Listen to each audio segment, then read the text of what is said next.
من الشيطان اللعين الرجيم بسم الله الرحمن الرحيم وبه نستعين السلام عليكم ورحمة الله وبركاته.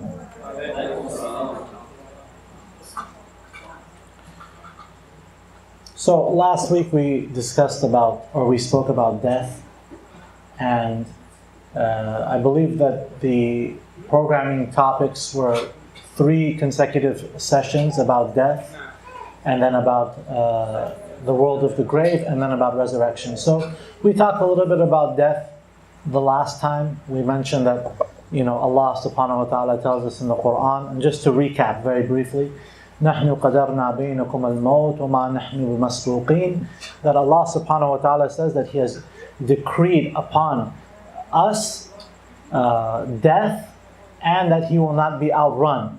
And that we mentioned that death is a continuous event that is happening at all times, both the physical death and the spiritual death.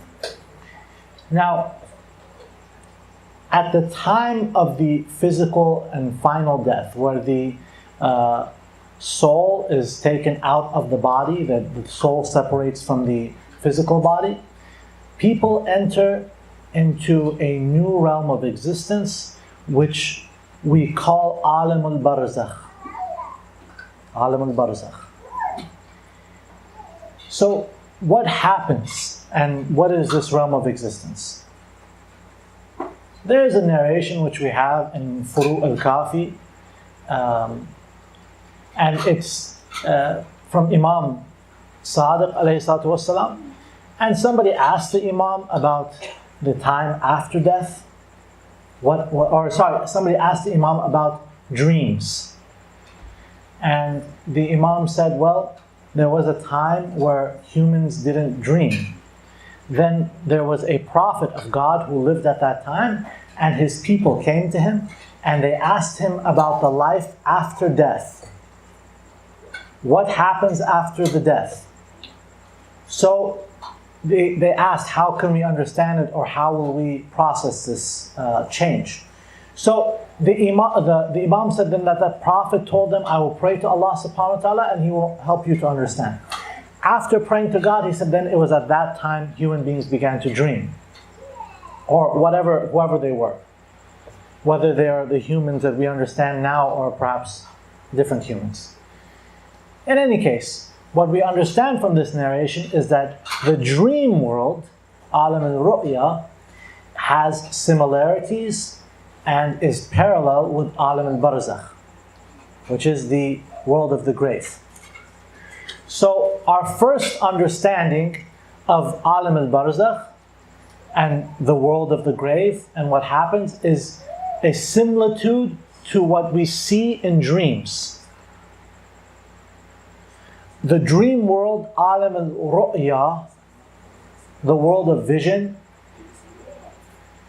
is a world of metaphor. So, dreams are visions and metaphors that people see. And Quran explains that to us. Allah subhanahu wa ta'ala in the Quran brings the stories of varying different dreams. Most of them in the story of Nabi Yusuf. And we see that all of them had hidden meanings. Not hidden, but metaphorical meanings, right? So there would be a vision that would be seen, and then it had a meaning which was different than that which had the face value, the apparent face value. So the dream world is a reflective world.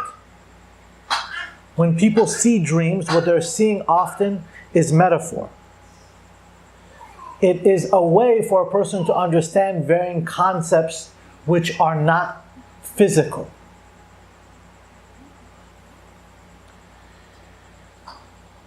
So the Alam al-Barzakh, the grave world, is a world of metaphor. And what takes place there is metaphoric. It is an embodiment of varying characteristics and actions. So if we are to describe the actions of somebody,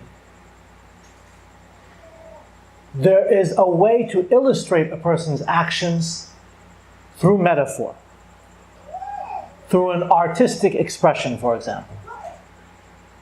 So when we look at stories of the past, stories about morality, you see that there is usually some metaphor in place in the story that helps us explain or understand something. So you'll see in stories that there's a character who's a wolf, and the wolf has certain characteristics. He's cunning, sometimes cheats others, right? Preys on people, for example. So we've seen that a lot in literature and in stories that try to have a meaning. A wolf-like character is someone who does wolf-like things. Wolf prey, right? They prey on weaker, those are things that are weaker than them. So hence, when people embody that, they become wolf-like, right? And there are other things. We see some animals, for example, are shameless. And what I mean by shameless is that there's certain characteristics that they have that show that they lack a lot of shame. In a different example, something which shows shame, some animals, for example, like cats, when they use the restroom, they cover themselves, right? They go hidden, they go somewhere away, and they use the facilities. Many animals don't do that, but cats do that, for example. So they have this characteristic. However, there are other animals which we see that there are certain characteristics that they have which denote a lack of shame. And those characteristics, for example, their mating habits, and even their eating habits. And the one that personifies this the most is the pig. Right? And so that's why we see in stories, people, oh, this is the pig personifies this. Oh, that person is a pig. So, the alam al-barzakh, or even the dream world, there are realities which are brought forward. They're shown to people in a way that they can understand it, and they're seen through metaphor. So the Quran is full of many of these types of metaphors. And the Quran itself is a type of revelation. It is a revelation. It is the revelation from God.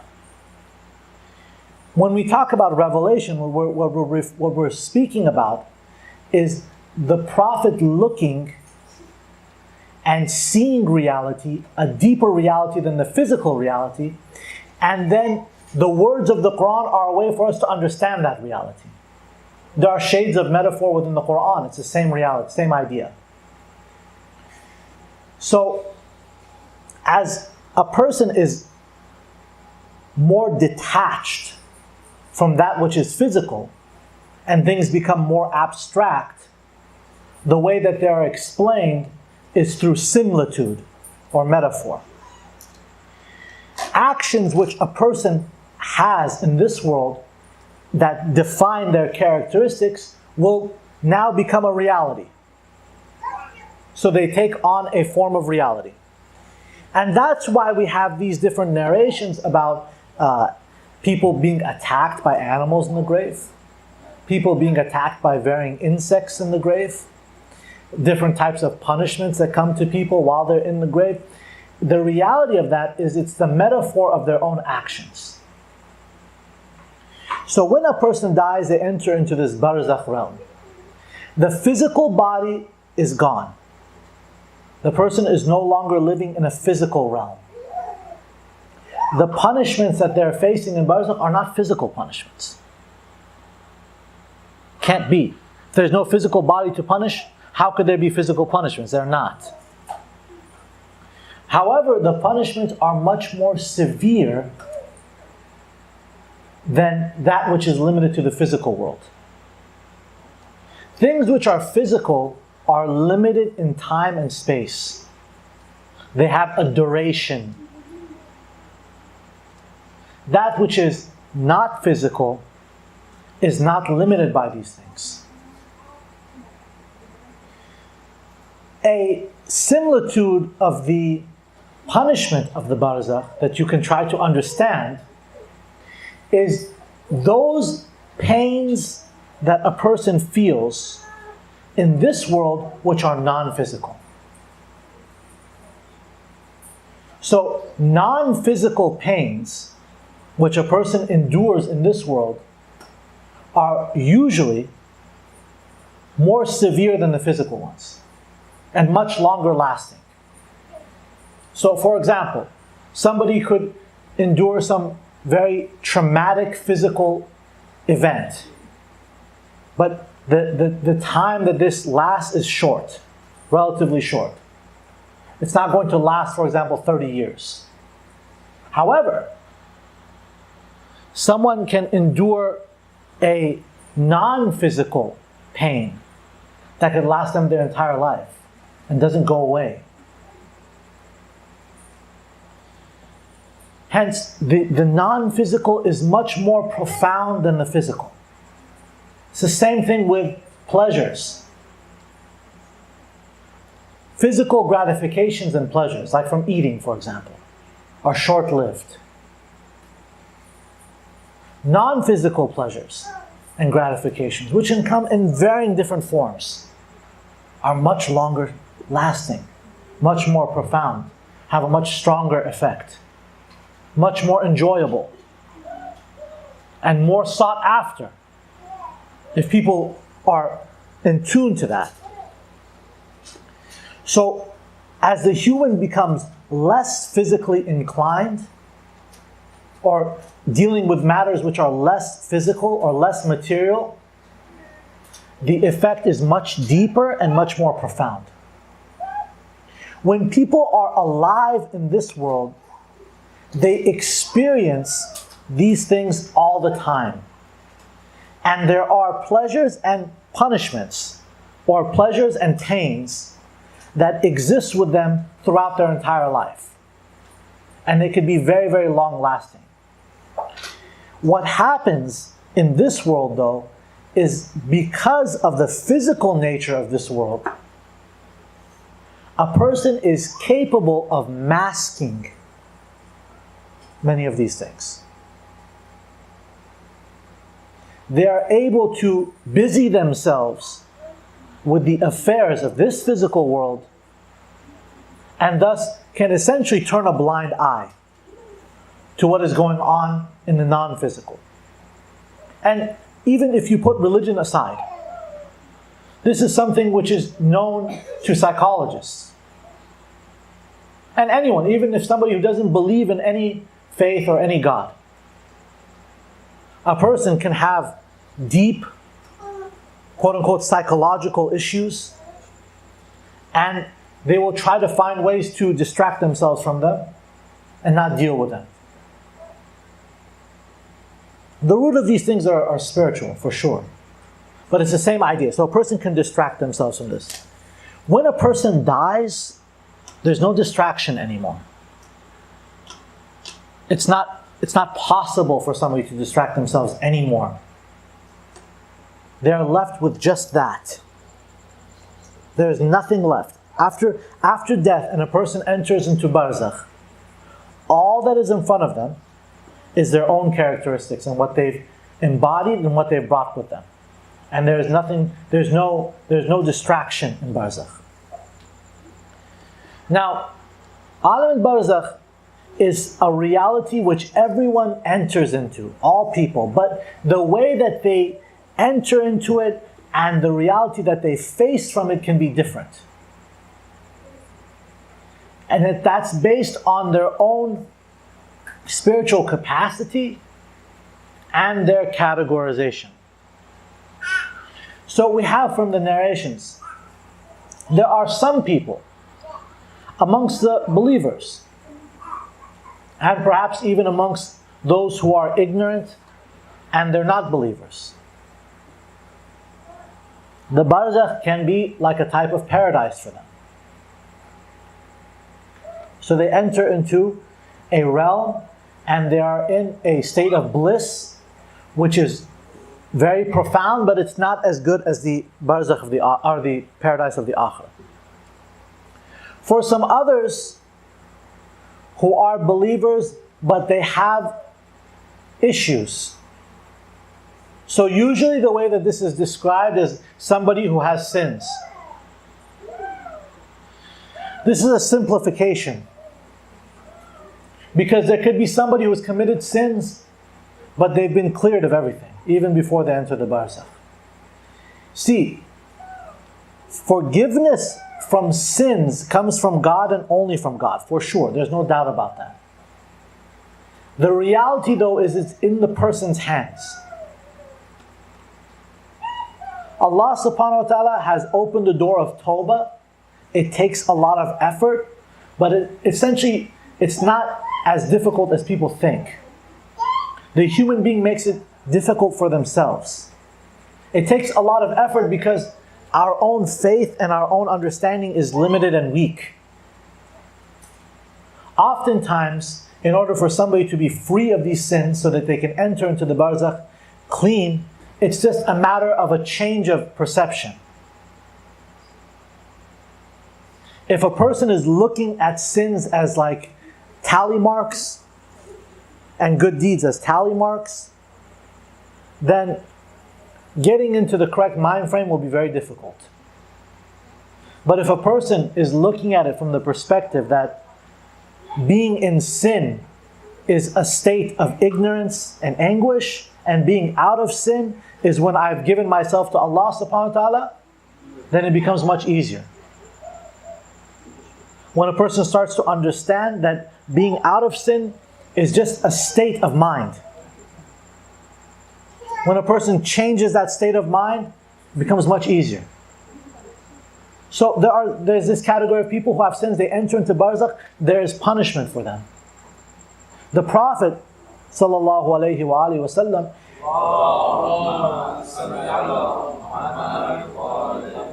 he mentioned that I don't fear for my ummah on the day of judgment. My ummah will be safe in the akhirah, but he said, I fear for my ummah when they enter into the grave.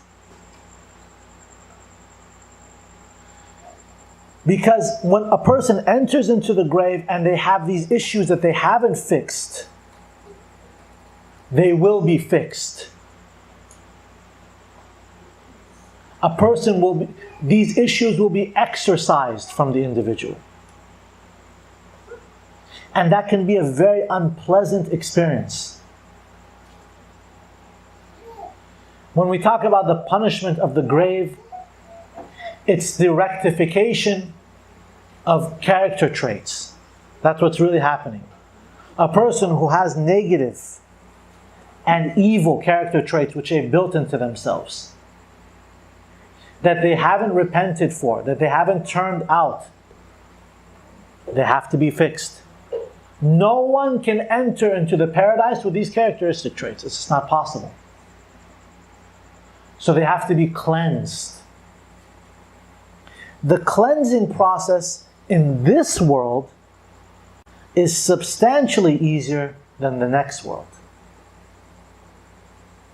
Because as we said, this world is physical. You're bound by time and space. You can change things much easier when you are bound by time and space.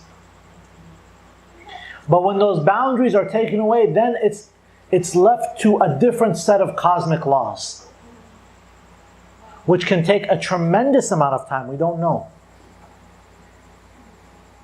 And it's until the person essentially is cleansed enough that they come to the realization, understanding. So that's another group of people. So they will face punishment. And most of us probably fall into this group.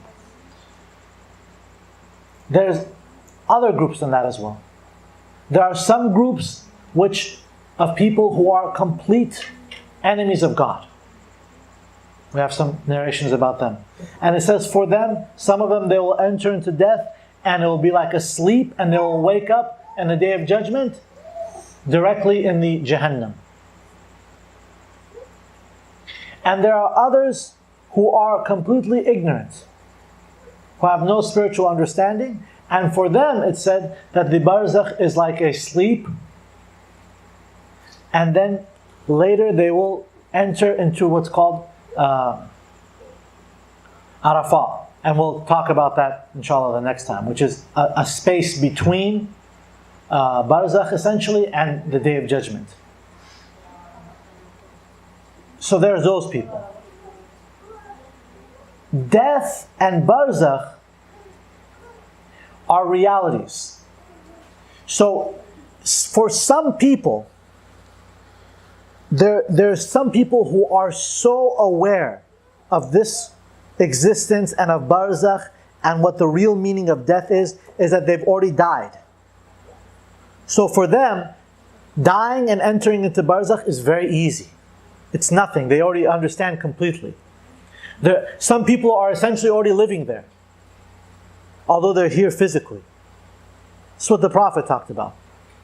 And he ordered people, mutu qabla an tamutu. So you should die before you die. Then on the opposite spectrum, there are some people, and several ulama have explained this phenomenon, that there are some people, they're so ignorant of this reality that even when they die, they don't realize they're dead. They don't understand what's happening. They're so attached to this world that they're still stuck here. Remember earlier I said that the dream world and the Barzakh world are similar. And this, I'll explain what I mean when I said there's some people that are still attached to this world even though they're dead. See, Imam said that they're the same. So we have other narrations from Imam. They talked about the dream world. What did they say? What do you see in dreams? What happens when you dream? The soul leaves the body. Quran mentions that. And then Allah subhanahu wa ta'ala sends it back down. Imam Sadiq explained. He said, what is it? What's happening? He said, the soul leaves the body like the way that the rays of the sun leave from the sun. It's still attached. It spreads out. Then it comes back.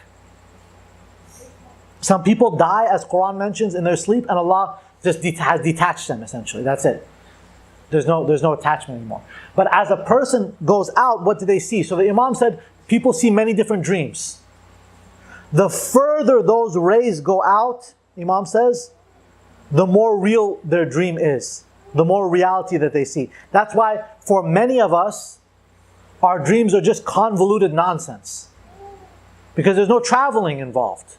Why? Because we're still very attached to dunya. And you can experiment for this with yourself.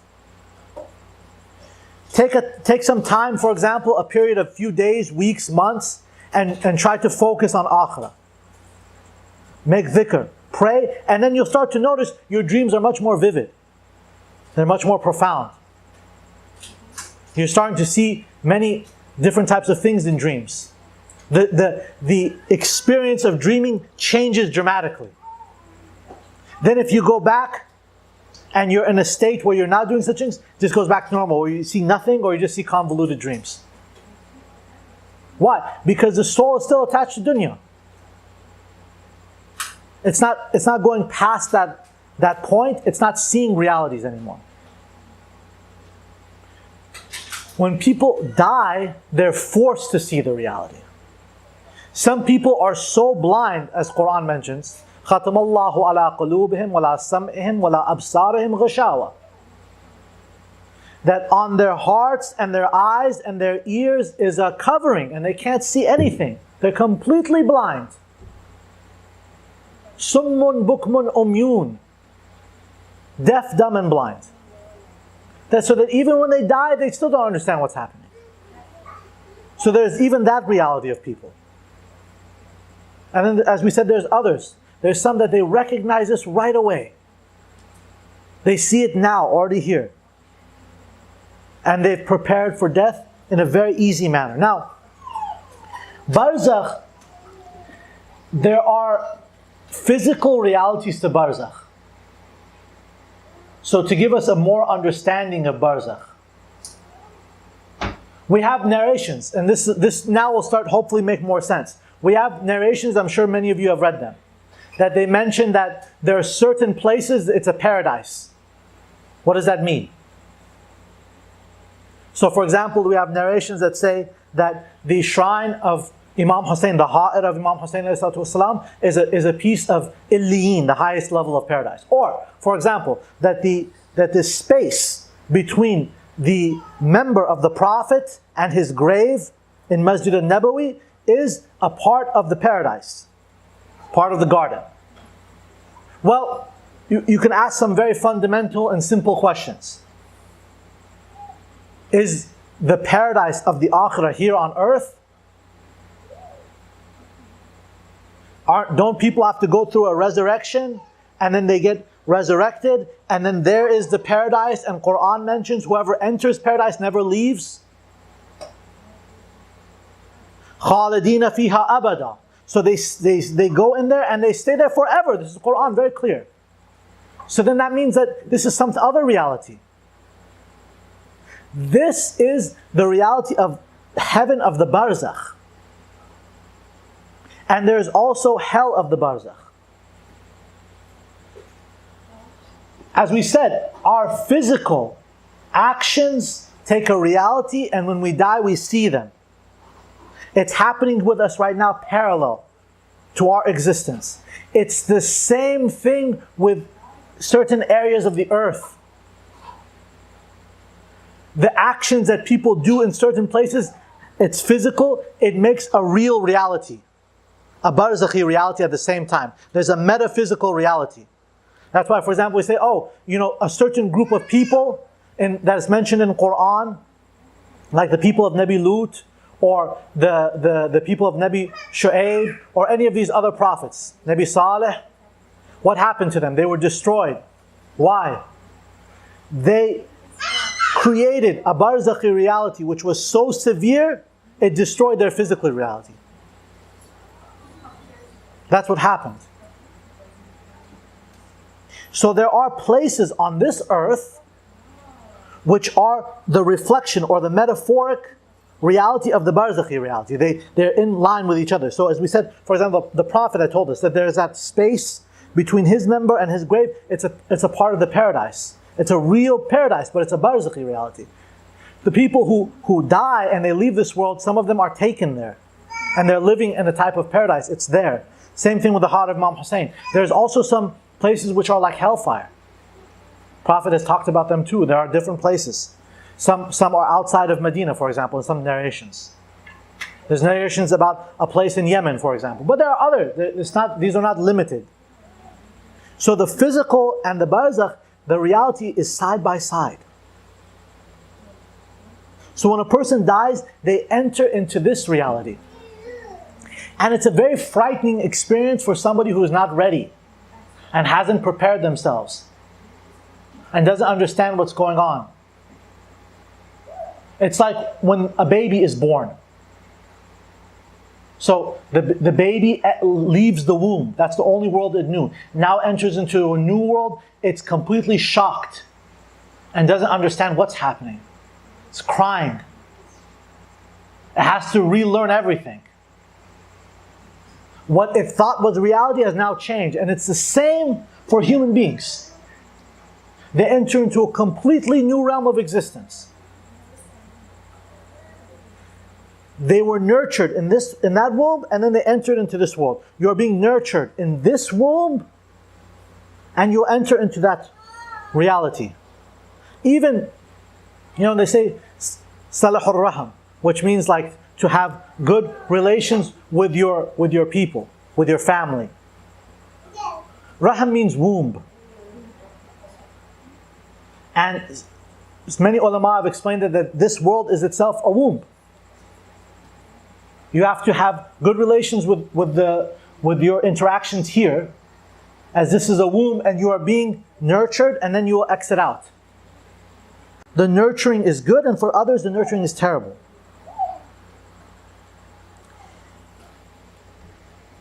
Ziyarat Ashura, at the very end, and I'll end with this, Imam Sadiq alayhi salatu wasalam, he mentions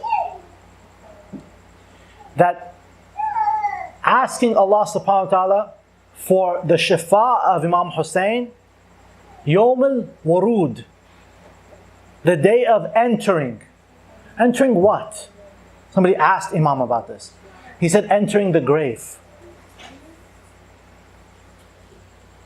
Imam is teaching us that it's very important to ask Allah subhanahu wa ta'ala for intercession of the holy personalities before you enter there. So that they give you intercession as you enter there, so it's an easy transition. Otherwise, it's a very difficult transition. It's a very painful transition. I mean, you think about it, and I spoke about this the last week. You lose something in this life, it's painful. Now imagine you lose everything that you have, including your identity.